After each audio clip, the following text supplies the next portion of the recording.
When we were at the meeting, the multidisciplinary meeting, we were in one room and doctors would come in each time and they would kind of discuss with us what the options were and why they were there, and then they would go out and I think that they would discuss with other doctors. So that was for quite a few doctors came in and just spoke to us. Afterwards we waited in the room while they all met together and kind of gathered their information and kind of assessed what they think would be best. So we were in the loop basically the whole day. We were kind of speaking to doctors continuously, but then once they all had gathered their information, they would go and they spoke together about it. So. And there was a definite plan that was given about what would happen. Yeah, the doctors fully explained what my options were. There really was only one option, pretty radical surgery and then, like I said, the radiation. So yeah, everything was really clear. They made it very clear to me, the risks as well as what, the outcomes might have been. So yeah, it was very clear. They were fantastic. The options were, like, you have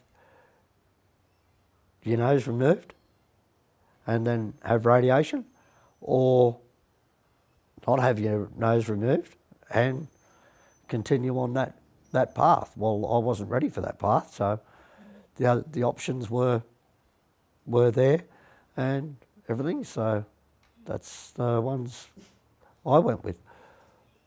And I think the one that I took was the better option. A lot of living to do, haven't we? Yeah. One of the things that they said, we may have to take out some part of the jaw. We may have to remove teeth. After the surgery, you may have to have radiotherapy.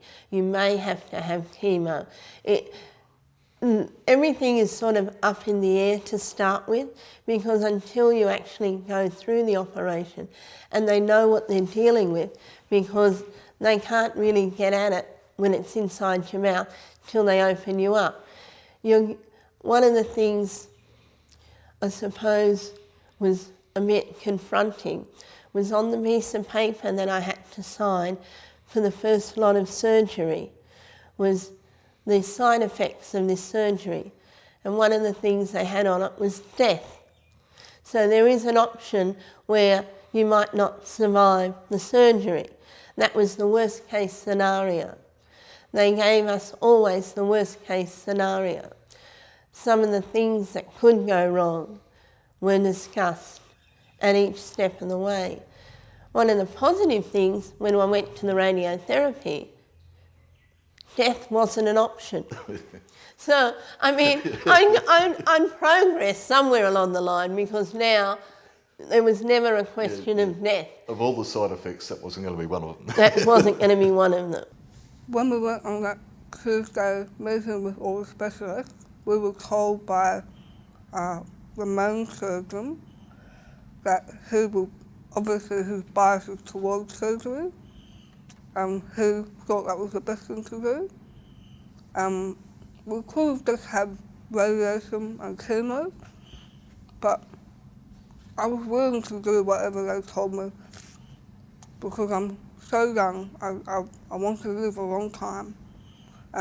I trusted that what they told me was the best thing to do, is what I wanted to do. I was willing to trust them. There were a lot of them talking together, working together to work out the best plan for me. I'm going with that plan. The things that made it easier was acceptance on my behalf. I think if you accept what people have told you and don't have any other, be denial or try to ignore what they've told you that the outcomes will be, I decided from the very onset to accept what they'd told me.